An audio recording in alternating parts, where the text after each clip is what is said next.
ಸ್ನೇಹಿತರೆ, ಮೀಡಿಯಾ ಮಾಸ್ಟರ್ಸ್ಗೆ ಸ್ವಾಗತ, ಸುಸ್ವಾಗತ. ಗೆಳೆಯರೆ, ಆಪರೇಷನ್ ಸಿಂಧೂರಲ್ಲಿ ಭಾರತ ಬಳಕೆ ಮಾಡಿದ ಆಯುಧಗಳಿಗೆ ಅದೃಷ್ಟ ಖುಲಾಯಿಸ್ತಾ ಇದೆ.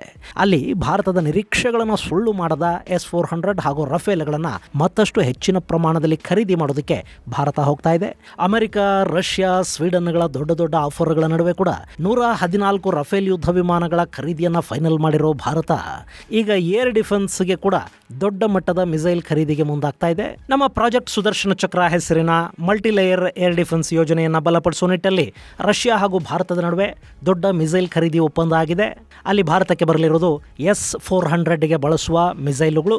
ಹಾಗಾದರೆ ಏನಿದು ರಷ್ಯಾ ಹಾಗೂ ಭಾರತದ ನಡುವಿನ ಮಿಸೈಲ್ ಖರೀದಿ ಒಪ್ಪಂದ? ಬನ್ನಿ ನೋಡೋಣ.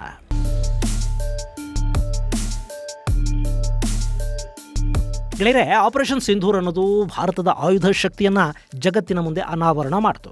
ಅದರಲ್ಲೂ ಭಾರತದ ಟಿವಿಗಳು ಸುದರ್ಶನ ಚಕ್ರ ಅಂತ ಜಪ ಮಾಡೋದಕ್ಕೆ ಶುರು ಮಾಡಿದ್ವು. ಇದು ಜನರಲ್ಲಿ ತುಂಬಾ ಕುತೂಹಲವನ್ನು ಉಂಟು ಮಾಡ್ತು. ಅರೆ, ಇದು ಯಾವುದು ಸುದರ್ಶನ ಚಕ್ರ? ವಿಷ್ಣುವಿನ ಕೈಯಲ್ಲಿನ ಆಯುಧ ಏನಾದರೂ ಭಾರತಕ್ಕೆ ಸಿಕ್ಕಿಬಿಡ್ತಾ ಅಂತ ಕೆಲವರು ತಮಾಷೆ ಕೂಡ ಮಾಡಿದರು. ಆದರೆ ಅಲ್ಲಿ ಟಿವಿಗಳಲ್ಲಿ ಹೇಳಿದ್ದು ರಷ್ಯಾ ನಿರ್ಮಿತ S-400 ಬಗ್ಗೆ. ಅವತ್ತು ಪಾಕಿಸ್ತಾನದ ಯುದ್ಧ ವಿಮಾನಗಳನ್ನು, PL-15 ಸೂಪರ್ಸಾನಿಕ್ ಕ್ರೂಸ್ ಮಿಸೈಲ್ಗಳನ್ನು ನಿಯಂತ್ರಿಸಿದ್ದು ಮಾತ್ರ ಅಲ್ಲ, ಪಾಕಿಸ್ತಾನದ ಆಳಕ್ಕೆ ನುಗ್ಗಿ ಅವರ ಏವಿಯಾನಿಕ್ಸ್ ವಿಮಾನಗಳನ್ನು ಉಡೀಸ್ ಮಾಡೋ ಮೂಲಕ ಅವರಿಗೆ ಯಾವ ಸಿಗ್ನಲ್ಲೂ ಸಿಗದ ಹಾಗೆ ಮಾಡಿ ಪಾಕಿಸ್ತಾನದ ವಾಯುಪಡೆಯನ್ನು ಸುಲಭವಾಗಿ ಭಾರತದ ತುತ್ತಾಗುವ ಹಾಗೆ ಮಾಡೋದರಲ್ಲಿ ಕೂಡ ಈ ಸುದರ್ಶನ ಚಕ್ರದ ಪಾತ್ರ ತುಂಬ ದೊಡ್ಡದಿತ್ತು. ಇದರ ಜೊತೆ ನಮ್ಮ ಆಕಾಶ್ ಮಿಸೈಲ್ಗಳು ಮಾಡಿದ ಕೆಲಸವನ್ನು ಕೂಡ ನಾವಿಲ್ಲಿ ಮರೆಯೋದಕ್ಕೆ ಸಾಧ್ಯ ಆಗೋದಿಲ್ಲ. ಆದರೆ S-400 ಹೇಗೆ ಕೆಲಸ ಮಾಡುತ್ತೆ ಅನ್ನೋದರ ನಿಖರ ಪರೀಕ್ಷೆ ಅಲ್ಲಿವರೆಗೆ ಆಗಿರಲಿಲ್ಲ. ಯುಕ್ರೇನ್ ರಷ್ಯಾ ಯುದ್ಧದಲ್ಲಿ S-400 ಬಳಸ್ತಾ ಇದ್ದಾರೆ. ಆದರೂ ಕೂಡ ಅಲ್ಲಿ ಅವು ಹೇಗೆ ಕೆಲಸ ಮಾಡಿದ್ವೋ ಅದಕ್ಕಿಂತ 10 ಪಟ್ಟು ಅದ್ಭುತವಾಗಿ ಭಾರತದಲ್ಲಿ ಕಾರ್ಯನಿರ್ವಹಿಸಿದ್ವು ಮತ್ತು ತಮ್ಮ ಕಾರ್ಯಕ್ಷಮತೆಯನ್ನು ಪ್ರದರ್ಶಿಸಿದ್ವು. ಇಲ್ಲಿ ರಷ್ಯಾದ S-400 ರಷ್ಯಾಗಿಂತಲೂ ಚೆನ್ನಾಗಿ ಭಾರತದಲ್ಲಿ ಹೇಗೆ ಕೆಲಸ ಮಾಡುತ್ತೆ ಅಂತ ನಮಗೆ ಅನ್ನಿಸಬಹುದು. ಗೆಳೆಯರೆ, ಭಾರತ ಯಾವುದೇ ವಿದೇಶಿ ಆಯುಧವನ್ನು ತಂದರೂ ಅದನ್ನು ಅವರು ಹೇಗೆ ಕೊಟ್ಟಿರ್ತಾರೆ ಹಾಗೆ ಬಳಸೋದಕ್ಕೆ ಹೋಗೋದಿಲ್ಲ. ಬದಲಾಗಿ ಇಲ್ಲಿ ಕೂಡ ಒಂದಷ್ಟು ಬದಲಾವಣೆಗಳನ್ನು ನಮಗೆ ಹೇಗೆ ಬೇಕು ಹಾಗೆ ಭಾರತೀಯ ಸೇನೆ ಮಾಡಿಕೊಳ್ಳುತ್ತೆ. ಹೀಗಾಗಿ S-400ನ ಕಾರ್ಯಕ್ಷಮತೆಯನ್ನು ಭಾರತದಲ್ಲಿ ಅತ್ಯದ್ಭುತ ಅಂತ ರಷ್ಯಾ ಕೂಡ ಒಪ್ಕೊಳ್ತಾ ಇದೆ. ಸೊ ಈಗ S-400ಗೆ ಇನ್ನಷ್ಟು ಮಿಸೈಲ್ಗಳು ಬೇಕು. ನಾಳೆ ಅಕಸ್ಮಾತ್ ಮತ್ತೆ ಆಪರೇಷನ್ ಸಿಂಧೂರನ್ನು ಶುರು ಮಾಡಬೇಕಾಗಿ ಬಂದರೆ S-400 ಕೆಲಸ ಅಲ್ಲಿ ದೊಡ್ಡ ಮಟ್ಟದಲ್ಲಿರುತ್ತೆ. ಹೀಗಾಗಿ S-400ಗೆ ಹೆಚ್ಚುವರಿ ಮಿಸೈಲ್ಗಳನ್ನು ಖರೀದಿ ಮಾಡೋದಕ್ಕೆ 10,000 ಕೋಟಿ ರೂಪಾಯಿಗಳನ್ನು ಭಾರತ ಮೀಸಲಿಟ್ಟಿದೆ. ಇದರಿಂದ ಸುಮಾರು 288 ಮಿಸೈಲುಗಳು ಭಾರತದ ಬತ್ತಳಿಕೆಯನ್ನು ಸೇರ್ತಾ ಇವೆ. ಹಾಗೆ ಇನ್ನು 5 S-400ಗಳನ್ನು ಭಾರತ ಮತ್ತೆ ಖರೀದಿ ಮಾಡುತ್ತಂತೆ. ಇದಕ್ಕೆ ಈಗಾಗಲೇ ರಾಜನಾಥ್ ಸಿಂಗ್ ಅವರ ನೇತೃತ್ವದ Defence Acquisition Council acceptance of necessity ಆಧಾರದ ಮೇಲೆ ಖರೀದಿ ಪ್ರಕ್ರಿಯೆಯನ್ನು ಓಕೆ ಮಾಡಿದೆ. ಇದರಲ್ಲಿ 120 ಶಾರ್ಟ್ ರೇಂಜ್ ಹಾಗೂ 168 ಲಾಂಗ್ ರೇಂಜ್ ಮಿಸೈಲ್ಗಳಿರುತ್ತವೆ. ಇನ್ನು ಇಲ್ಲಿ ಲಾಂಗ್ ರೇಂಜು, ಶಾರ್ಟ್ ರೇಂಜ್ ಮಿಸೈಲ್ಗಳೆಲ್ಲ ಯಾಕೆ ಅನ್ನೋದು ನಮಗೆ ಗೊತ್ತಾಗಬೇಕು ಅಂದರೆ ನಾವು ಮೊದಲಿಗೆ ಈ S-400ಗಳನ್ನು ಅರ್ಥ ಮಾಡ್ಕೋಬೇಕು. ಸ್ನೇಹಿತರೆ, ಇಲ್ಲಿ ನಿಮಗೊಂದು ಸಣ್ಣ ಮಾಹಿತಿಯನ್ನು ಕೊಡೋದಿದೆ. ಇದೇ ಮಾರ್ಚ್ 13ಕ್ಕೆ seven sands tourism company Kashi ಅಯೋಧ್ಯೆಗೆ ಮತ್ತೊಂದು ಟ್ರಿಪ್ ಅನ್ನು ಆಯೋಜಿಸಿದೆ. ಇದಕ್ಕಾಗಿ ಅವರೊಂದು ಬೆಸ್ಟ್ ಆಫರ್ ಪ್ರೈಸ್ ಅನ್ನು ಕೊಡ್ತಾ ಇದ್ದಾರೆ. 33,500 ರೂಪಾಯಿಗೆ ಕಾಶಿ ಅಯೋಧ್ಯೆ ತ್ರಿವೇಣಿ ಸಂಗಮಕ್ಕೆ ಕರ್ಕೊಂಡು ಹೋಗ್ತಾರೆ. ಇದು 3 ರಾತ್ರಿಗಳು ಹಾಗೂ 4 ದಿನಗಳ ಟ್ರಿಪ್ ಆಗಿರುತ್ತೆ. ಈ ಪ್ಯಾಕೇಜ್ ಅಲ್ಲಿ ಫ್ಲೈಟ್ ಟಿಕೆಟ್ಸ್ ಇರುತ್ತೆ, 3 ಸ್ಟಾರ್ ಹೋಟೆಲ್ ಅಲ್ಲಿ ಸ್ಟೇ ಇರುತ್ತೆ, ಊಟ ತಿಂಡಿ ಪ್ರತಿಯೊಂದನ್ನು ವ್ಯವಸ್ಥೆ ಮಾಡ್ತಾರೆ. ಹಾಗೆ ಸುಖವಾಗಿ ನಿಮಗೆ ದೇವರ ದರ್ಶನ ಆಗುತ್ತೆ. AC ಟ್ರಾನ್ಸ್ಪೋರ್ಟ್ ವ್ಯವಸ್ಥೆ ಇರುತ್ತೆ. ಬೋಟಿಂಗ್ ಮತ್ತು ಆಟೋ ಚಾರ್ಜಸ್ ಅನ್ನು ಕೂಡ ಅವರೇ ನೋಡ್ಕೋತಾರೆ. ಜೊತೆಗೆ 24x7 ಟೂರ್ ಮ್ಯಾನೇಜರ್ ಅಸಿಸ್ಟೆನ್ಸ್ ಅನ್ನ ನಿಮಗೆ ಕೊಡಲಾಗುತ್ತೆ. ಹಿರಿಯ ನಾಗರಿಕರ ಬಗ್ಗೆ ವಿಶೇಷ ಕಾಳಜಿಯನ್ನು ಕೂಡ ತಗೊಳ್ಳಲಾಗುತ್ತೆ. ಹೊರಡೋ ದಿನ ಮಾರ್ಚ್ 13ರಂದು ಕೆಲವು ಸೀಟುಗಳು ಲಭ್ಯ ಇವೆ. ಆಸಕ್ತರು 7022848666 702228486666 ನಂಬರ್ಗೆ ಕಾಲ್ ಮಾಡಿ ನಿಮ್ಮ ಸೀಟನ್ನು ಕನ್ಫರ್ಮ್ ಮಾಡ್ಕೊಳ್ಳಿ. ಗೆಳೆಯರೆ, S-400 ಸಿಸ್ಟಮನ್ನು S-300ಗಳ ಮುಂದುವರೆದ ಭಾಗ ಅಂತ ಹೇಳ್ತಾರೆ. ಜಗತ್ತಿನ ಅತಿ ಬಲಿಷ್ಠ ಏರ್ ಡಿಫೆನ್ಸ್ಗಳ ಸಾಲಲ್ಲಿ S-400ಗಳು ನಿಲ್ಲುತ್ತವೆ. ಇವುಗಳ ಶಕ್ತಿ ಹೆಚ್ಚಾಗಿರೋದ್ರಿಂದ ಹಾಗೂ ಅವು ಅತ್ಯಂತ ನಿಖರವಾಗಿ ಕಾರ್ಯನಿರ್ವಹಿಸ್ತಾ ಇರೋದ್ರಿಂದಲೇ ರಷ್ಯಾ S-400ಗಳ ಮುಂದುವರಿದ ಭಾಗ ಅನ್ನಿಸ್ಕೊಳ್ಳುವ S-500ಗಳನ್ನು ಕೂಡ ಪರೀಕ್ಷೆ ಮಾಡಿದೆ. ಇನ್ನು S-400ಗಳು ಅಮೆರಿಕದ ಸ್ಟೆಲ್ತ್ ಯುದ್ಧ ವಿಮಾನಗಳನ್ನು ಕೂಡ ಹೊಡೆದು ಹಾಕುವ ಶಕ್ತಿಯನ್ನು ಹೊಂದಿವೆ ಅಂತ ಹೇಳ್ತಾರೆ. ಇದು ಅಮೆರಿಕಕ್ಕೂ ತಲೆನೋವನ್ನು ಉಂಟು ಮಾಡಿದೆ. ಇನ್ನು ಈ ಅದ್ಭುತ ಏರ್ ಡಿಫೆನ್ಸ್ ಸಿಸ್ಟಮ್ ಅನ್ನು ರಷ್ಯಾ, ಚೈನಾ ಮತ್ತು ಭಾರತಕ್ಕೆ ಮಾರಾಟ ಮಾಡಿದೆ. ಈ ಹಿಂದೆ ಟರ್ಕಿ ಕೂಡ S-400 ಖರೀದಿ ಮಾಡ್ತು. ಆದರೆ ಅವರು ಅಮೆರಿಕಾದ ನಿರ್ಬಂಧಗಳ ಭಯದಿಂದ S-400 ಬಳಸ್ತಾ ಇಲ್ಲ. ಅವುಗಳನ್ನು ಎಲ್ಲೂ ಡೆಪ್ಲಾಯ್ ಮಾಡೋದಕ್ಕೆ ಟರ್ಕಿ ಹೋಗಿಲ್ಲ. ಇನ್ನು ಈ S-400 4 ವೆಹಿಕಲ್ ಮೌಂಟೆಡ್ ಲಾಂಚರ್ಸ್ ಇರುತ್ತವೆ. ಪ್ರತಿ ಲಾಂಚರಲ್ಲಿ 4 ಟ್ಯೂಬ್ಸ್ ಇರುತ್ತವೆ. 4 ಮಿಸೈಲ್ಗಳನ್ನು ಒಟ್ಟಿಗೆ ಫೈರ್ ಮಾಡೋದಕ್ಕೆ ಸಾಧ್ಯ ಆಗುತ್ತೆ. ಇನ್ನು ಇದರಲ್ಲಿ 40ರಿಂದ 400 ಕಿಲೋಮೀಟರ್ ದೂರದವರೆಗೆ ರೇಂಜನ್ನು ಹೊಂದಿರುವ ಮಿಸೈಲ್ಗಳಿರುತ್ತವೆ.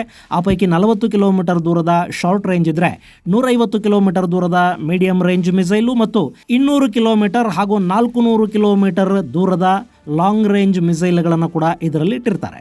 ಸೊ ಒಂದು S-400 4 ಬೇರೆ ಬೇರೆ ವರ್ಗದ ಮಿಸೈಲ್ಗಳಿರುತ್ತವೆ. ಇನ್ನು ಈ ಮಿಸೈಲ್ಗಳ ಸಹಾಯದಿಂದ ಯಾವುದೇ ಅನ್ಮ್ಯಾನ್ಡ್ ಏರಿಯಲ್ ವೆಹಿಕಲ್ಗಳನ್ನು, ಯುದ್ಧ ವಿಮಾನಗಳನ್ನು, ಬೇರೆ ಮಿಸೈಲ್ ಸೇರಿದ ಹಾಗೆ ಯಾವುದೇ ರೀತಿಯ ಏರಿಯಲ್ ಥ್ರೆಟನ್ನು ಕೂಡ ಸಮರ್ಥವಾಗಿ ಹೊಡೆದು ಕೆಡುವುದಕ್ಕೆ ಸಾಧ್ಯ ಆಗುತ್ತೆ.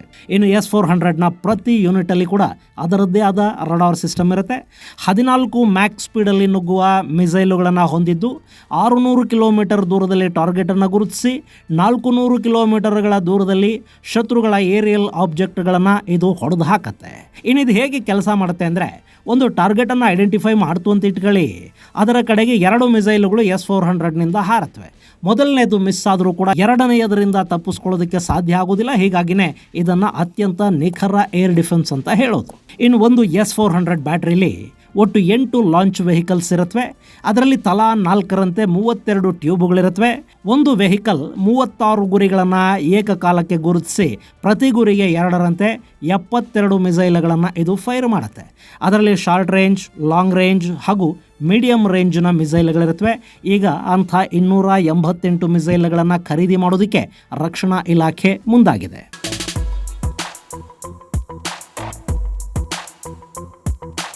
ಗೆಳೆಯರೆ, ಪಾಕಿಸ್ತಾನದ ಜೊತೆ ಭಾರತ ಆಗಾಗ ಯುದ್ಧ ಮಾಡ್ತಾ ಇದೆ. ಚೈನಾದ ಜೊತೆ ಭಾರತ ಮಾಡಿದ್ದು ಒಂದೇ ಯುದ್ಧ. ಆದರೂ ಚೈನಾನ ಸಂಪೂರ್ಣವಾಗಿ ನಂಬೋದಕ್ಕಂತೂ ಸಾಧ್ಯ ಆಗೋದಿಲ್ಲ. ಅವರು ನೇರವಾಗಿ ಭಾರತದ ಜೊತೆ ಯುದ್ಧಕ್ಕೆ ಇಳಿದೇ ಇರಬಹುದು, ಆದರೆ ಪಾಕಿಸ್ತಾನದಂಥ ಚಿರುಕುಟ ದೇಶಗಳಿಗೆ ಹಿಂದೆ ನಿಂತು ಚೈನಾ ಸಹಾಯ ಮಾಡುತ್ತೆ. ಮುಂದೆ ಕೂಡ ಹೀಗೆ ಇರುತ್ತೆ ಅಂತೇನಲ್ಲ. ಚೈನಾ ಭಾರತದ ಮೇಲೆ ನೇರವಾಗಿ ದಾಳಿ ಮಾಡದೇ ಇರೋದಕ್ಕೆ ಭಾರತದ ಆಯುಧಗಳು, ಸೇನೆ ಹಾಗೂ ವಾಯುಪಡೆ ಬಲಿಷ್ಠವಾಗಿದೆ ಅನ್ನೋದೇ ಒಂದು ಕಾರಣ. ಹಾಗಲ್ಲದೆ ಭಾರತ ವೀಕ್ ಅನಿಸಿದರೆ ಚೈನಾ ಕೂಡ ನಮ್ಮ ಮೇಲೆ ಬೀಳುತ್ತೆ. ಹೀಗಾಗಿ ಎರಡೂ ಫ್ರಂಟ್ಗಳ ಜೊತೆಗೆ ಸಮುದ್ರದ ಮೂಲಕ ಕೂಡ ಬರಬಹುದಾದ ಆತಂಕಗಳನ್ನು ಸಮರ್ಥವಾಗಿ ಎದುರಿಸಬೇಕು ಅಂದರೆ ಭಾರತಕ್ಕೆ ಹೆಚ್ಚಿನ ಮತ್ತು ಬಲಿಷ್ಠ ಏರ್ ಡಿಫೆನ್ಸ್ ಬೇಕಾಗುತ್ತೆ. ನಮ್ಮಲ್ಲಿ ಆಕಾಶ್ ತೀರ್ ಏರ್ ಡಿಫೆನ್ಸ್ ಇದೆ, ಆದರೆ ಅವುಗಳ ರೇಂಜ್ S-400ನಷ್ಟು ಹೆಚ್ಚಿಲ್ಲ. ಹಾಗೆ ನೋಡಿದರೆ ಆಪರೇಷನ್ ಸಿಂಧೂರ್ ಸಮಯದಲ್ಲಿ ರಷ್ಯಾದ S-400ಗಿಂತಲೂ ಮುಂಚೂಣಿಯಲ್ಲಿ ನಿಂತು ಪಾಕಿಸ್ತಾನದಿಂದ ಹಾರಿ ಬಂದ ಬ್ಯಾಲಿಸ್ಟಿಕ್ ಮಿಸೈಲ್ಗಳನ್ನು, ಚೈನಾ ನಿರ್ಮಿತ PL-15ಗಳನ್ನು ನ್ಯೂಟ್ರಲೈಸ್ ಮಾಡಿದ್ದು ನಮ್ಮ ಆಕಾಶ್ ಏರ್ ಡಿಫೆನ್ಸ್ ಸಿಸ್ಟಮ್ಮೇ. ಈ ಆಕಾಶ್ ತೀರಲ್ಲಿ ಲೋ ಲೆವೆಲ್ ಲೈಟ್ ವೆಯ್ಟ್ ರಡಾರ್ಗಳು ಹಾಗೂ 3D ಟ್ಯಾಕ್ಟಿಕಲ್ ರಡಾರ್ಗಳನ್ನು ಬಳಸಿದ್ದಾರೆ. ಅದರ ಜೊತೆ ಆಕಾಶ್ ತೀರಲ್ಲಿ ಬಳಕೆಯಾಗುವ ಬಹುಮುಖ್ಯ ಆಯುಧ ಅಂದರೆ ಅದು ಆಕಾಶ್ ಮಿಸೈಲ್ ಸಿಸ್ಟಮ್.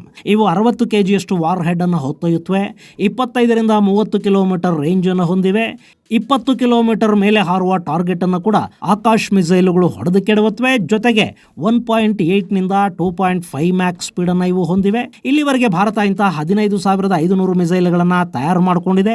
ಇವು ಅತ್ಯಂತ ಪರಿಣಾಮಕಾರಿಯಾಗಿ ಕೆಲಸ ಕೂಡ ಮಾಡ್ತಾ ಇವೆ. ಇನ್ನು ಪಾಕಿಸ್ತಾನದ ವಿಮಾನಗಳನ್ನು, ಏವಿಯಾನಿಕ್ಸ್ ಅನ್ನ ಹೊಡೆದು ಹಾಕಿದ್ದು S-400. ಪಾಕಿಸ್ತಾನದ ಒಳಗೆ ಸುಮಾರು 300 ಕಿಲೋಮೀಟರ್ ನುಗ್ಗಿದ S-400 ಮಿಸೈಲು ಪಾಕಿಗಳ ಅರ್ಲಿ ವಾರ್ನಿಂಗ್ ವಿಮಾನವನ್ನು ಉಡೀಸ್ ಮಾಡಿತು.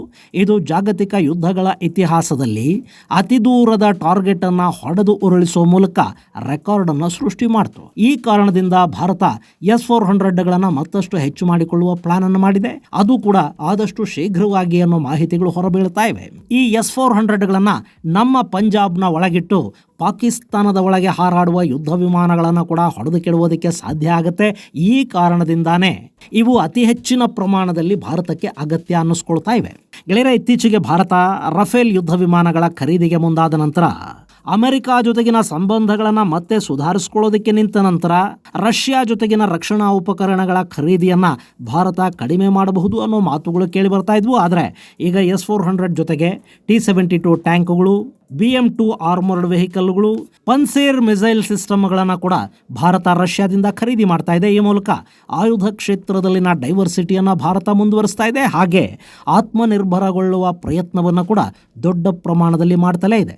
S-400ಗೆ ಸರಿಸಮಾನ ಅನ್ನಿಸಿಕೊಳ್ಳಬಲ್ಲ ಮಿಸೈಲ್ ಸಿಸ್ಟಮ್ ಹಾಗೂ ಏರ್ ಡಿಫೆನ್ಸ್ ಪರೀಕ್ಷೆಯನ್ನು ಕೂಡ ಭಾರತ ಮಾಡ್ತಾ ಇದೆ. ನಮ್ಮ ಕುಶ ಪೂರ್ಣಗೊಂಡ್ರೆ ಭಾರತಕ್ಕೆ S-500ನಂಥ ಒಂದು ಶುದ್ಧ ಸ್ವದೇಶಿ ಏರ್ ಡಿಫೆನ್ಸ್ ಕೂಡ ಲಭ್ಯ ಆಗುತ್ತೆ. ಇದು ಗೆಳೆಯರೆ ಭಾರತ ರಷ್ಯಾ ಜೊತೆ ಮಾಡ್ತಾ ಇರುವ 10,000 ಕೋಟಿ ರೂಪಾಯಿಗಳ ರಕ್ಷಣಾ ಖರೀದಿಗೆ ಸಂಬಂಧಪಟ್ಟ ಒಂದಷ್ಟು ಮಾಹಿತಿ.